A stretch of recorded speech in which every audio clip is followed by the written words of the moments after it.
kan nie so ver sien nie. Jou brein beïnvloed jou emosies. As jou emosies jou brein beïnvloed en jy slegte emosies, jy perde. Want mens kan nie jou emosies verander op sigself nie. Ek kan nie vir jou sê hy voel anders nie. Maar ons kan wel vir mekaar sê ons kan anders dink. En as ons anders dink, dan beïnvloed dit my emosies.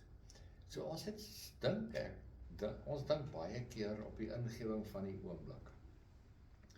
Maar as ons nie 'n alternatiewe manier het om 'n nuwe gewoonte te skep nie, gaan ons by die ou bly, ons default heeltyd.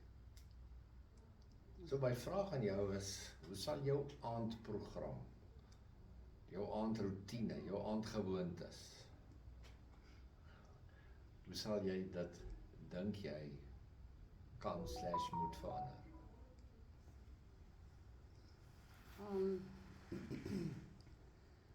Ja, ek sal moet vir myself of vir Maar onthou nou jou woord boundaries, né? Ja, ek sal moet vir my brein, ek weet nou nie, vertel ek vir my brein of vertel hy vir my? Dit is Maar hulle sê met mekaar. Hulle gesels met mekaar. Ek dink ek gaan eers daai gevoel wat ek het, moet erken en dan 'n plan maak om ten spyte van hoe ek voel 'n besluit neem van wie ek wil wees. Ek wil graag inkom en gaan stort voor ek slaap, sommer my klere uitsort en dan in die bed gaan klim kan ek my movie kyk. Ek weet nie. Ek dink 'n mens moet 'n besluit maak. Maar as 'n 1% verandering wil jy aanbring. Ja, om begin. Wie wil jy wees? Die ding wat my aan die dink sit hieroor is die sport en die bad en die klere is 'n ding, maar dit wat daarna gebeur, jy klim in die bed en jy kyk 'n movie. Hoeveel ure gebruik jy vir daai movie? Deur die nag. Ek word elke nou en dan wakker en sit dan Hoor by jy, die ek hoor staart. ietsie van tydsbenutting. Wat 'n mens beter kan benut. Ek sê nie om af en toe te fliek of soos verkeerd nie, wat sê wat ek sê nie. Maar om in 'n ding in te hardloop wat jy elke dag. Die jongste navorsing het gewys dat wit Suid-Afrikaners wat TV's het, dalk die ander klere ook. Maar mense wat TV's het 23,5 ure per week gemiddeld TV kyk. Gemiddeld. Tel jou ure by mekaar en sien jy het 'n ekstra dag oor. Ja. Maar is dit nie maar verslawing nie? Dis nou my vraag. Dis 'n gewoonte. Dis 'n gewoonte om tyd te mors. Dis jou probleem, jy het 'n gewoonte om tyd te mors. Maar dit het nie noodwendig begin as 'n gewoonte om tyd te mors nie. Dit het te begin as 'n gewoonte om my mind op een plek te laat Ek konsentreer. verstaan dit, maar waar is dit nou? Ja, nee, nou is dit 'n gewoonte. Ja. Ek gaan nou terugkeer na my stappery toe.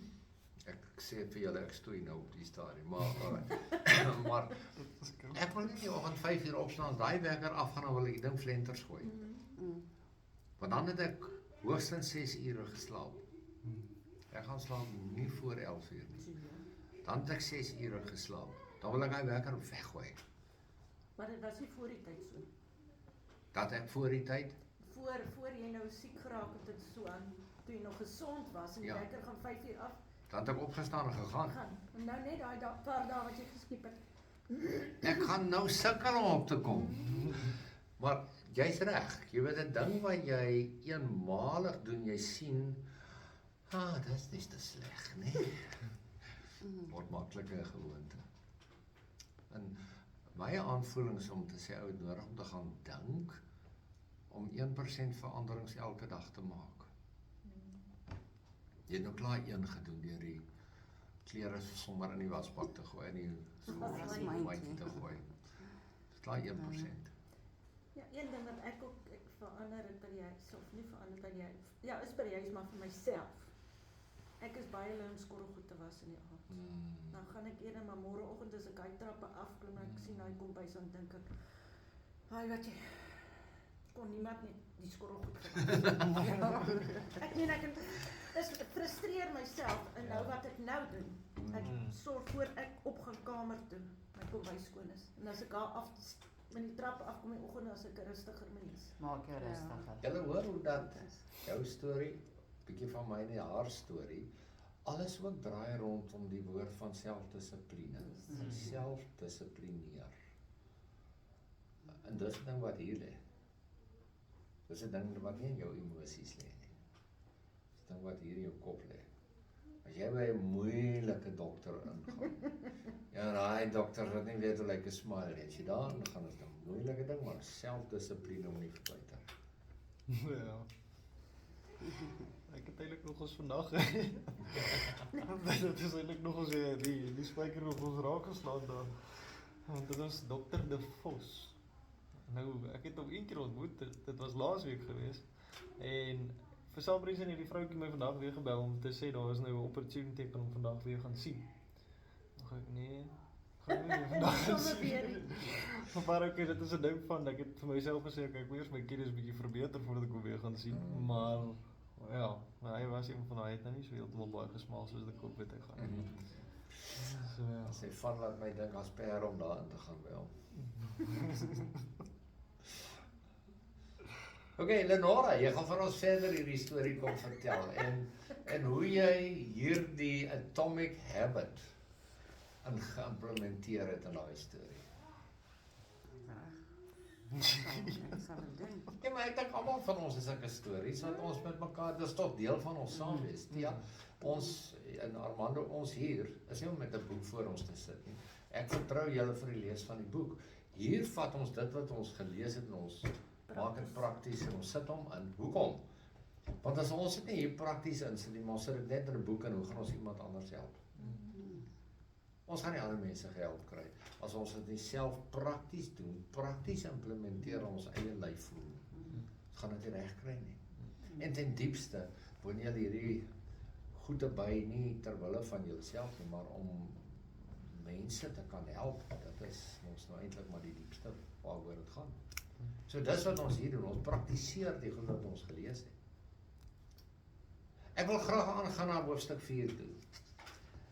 The man who didn't look right. Wat onthou julle uit daai hoofstuk, bladsy 59? Dit is by eie hoofstuk. Wat is dit hoofstuk 4? Ja, the man who didn't look right. Waaroor gaan dit in hierdie hoofstuk? Waaroor gaan dit? So, ek Gooi hom. onthou. So, uit 'n ding van gewoonte uit kan jy mos nou agterkom of 'n ding vir jou by